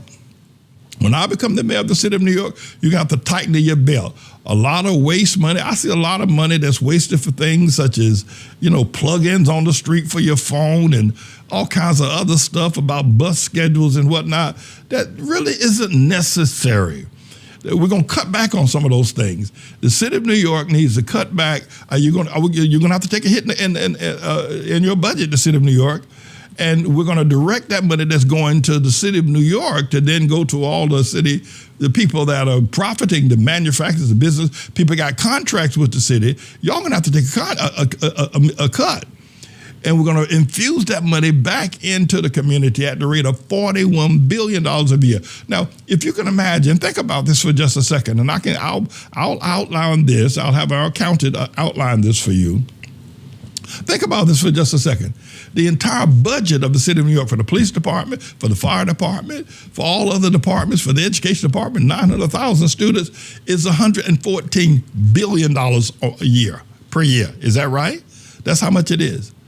Imagine by redirecting, reinvigorating the people that are unproductive, that are not working, that are not paying taxes, getting back in the workforce, getting back on the tax rolls, getting back on the ownership rolls, getting back in the rental rolls, getting back into having money in the local neighborhood would reproduce $41 billion.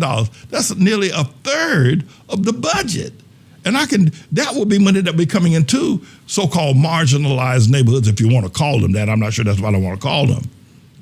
It's it's just God's plan.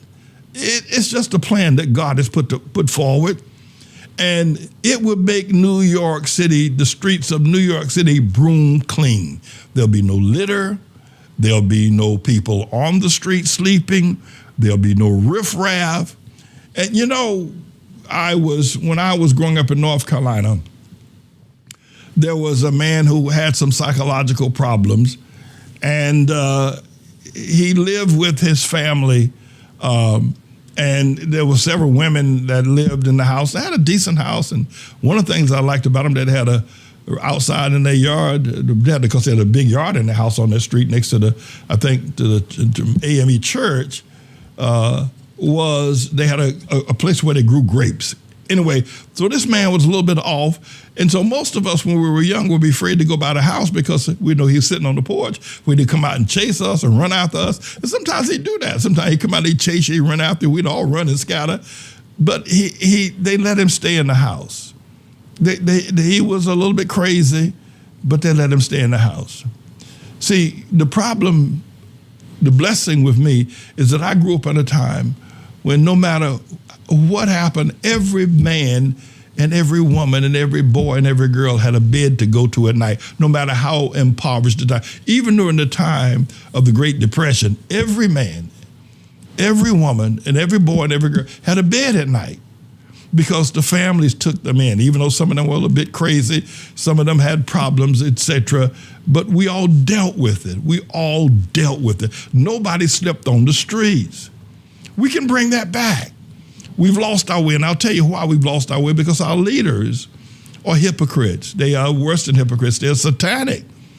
And the rules of life, the rules of civic, if you will, family structure, they're all, if you will, hypocrites at the very best of them, are satanic at the very. There is all this business about blaming white folk for everything that ever goes wrong with black folk. The white man's ice. If you go buy a block of ice and the white man buys a block, and the white man sells the white man a block, and the white man sells the white man will sell the black man a block of ice that's not as cold as the white man's ice. I mean, that's all you hear out of the mouth of these so-called black college professors at Princeton and these Cornell West and these Eddie Gloyds and these George Van Jones and all of these news commentators, and everything is the white man's ice is colder. The white man you buy from the same place, but the white man gives you a lesser product. I mean, it is ridiculous how insane this has become over the last 60 years. And if you're too young to realize, when even during the time of Jim Crow, every man had a bed to sleep in. Every child had a bed to sleep in.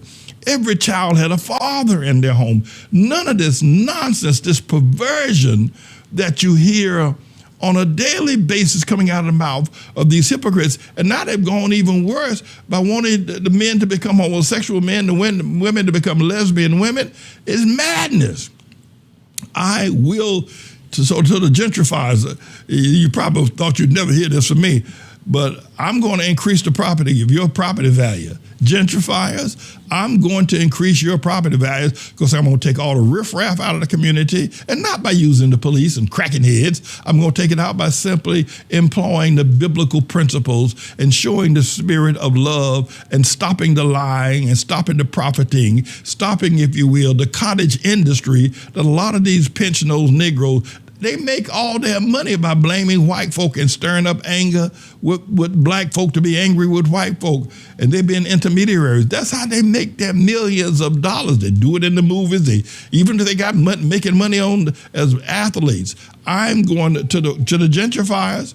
I am going to improve your property value by cleaning the streets and making the neighborhood safer, cleaner, and without using police or the fire department. That's right. That's what I'm going to do. I've done it for years. I used to sweep the streets of this community for years. And I used to clean up, wouldn't let people go out of the building that were unkempt, and I gave a man a bed to sleep in. So we need to be mindful of what's coming with me as the mayor of the city of New York. But I do plan to, and I'll close with this. The budget right now, the city of New York is $140 billion.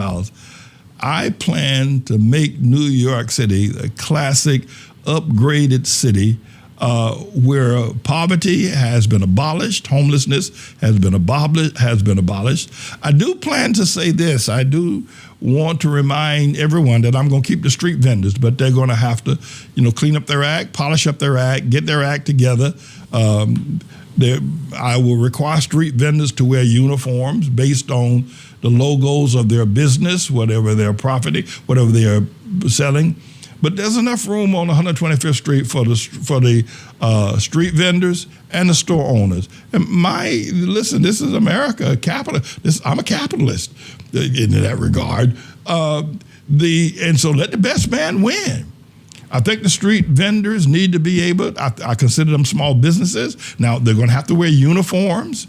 They're going to have to be fully responsible for the whitewashing of their sidewalk, for the cleaning, and for the presentation of their wares. And they can do that. That's not a problem. Most of them would be willing to do it. But I'm going to make Harlem in particular, the streets so clean. When I say to you, Harlem is going to be, the streets are going to be broom swept clean. You won't see anybody sleeping on the street. You won't see anybody vagabonding on the street. I'm going to make Harlem the entire community of Harlem broom swept clean. 135th, 145th, 116th, 110th, 7th Avenue, 8th Avenue, Lenox Avenue, Lexington Avenue, broom swept clean. I said this 34 years ago, that the streets would be so clean you could take off your shoes and walk barefoot. I'm going to show you a picture of myself and Elizabeth actually on the street, out in front of the church, walking barefoot 34 years ago. I was a much younger man. Elizabeth was a little bit younger too.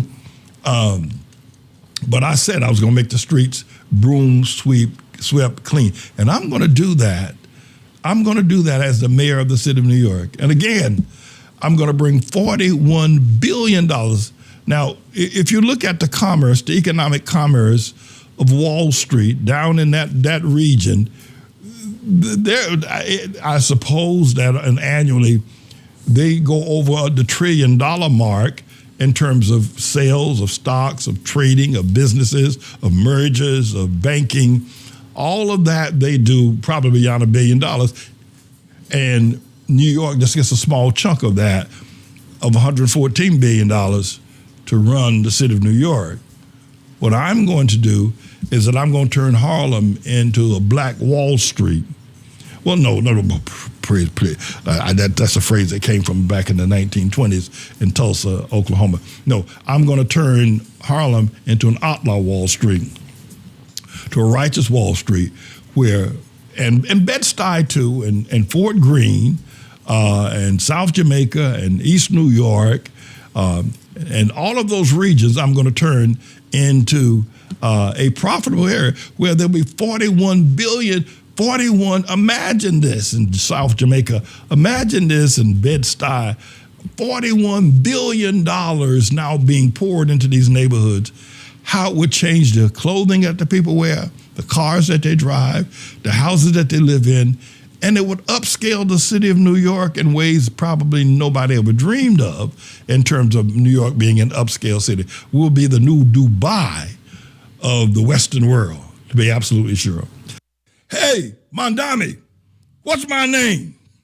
What's my name? What's my name? James, man.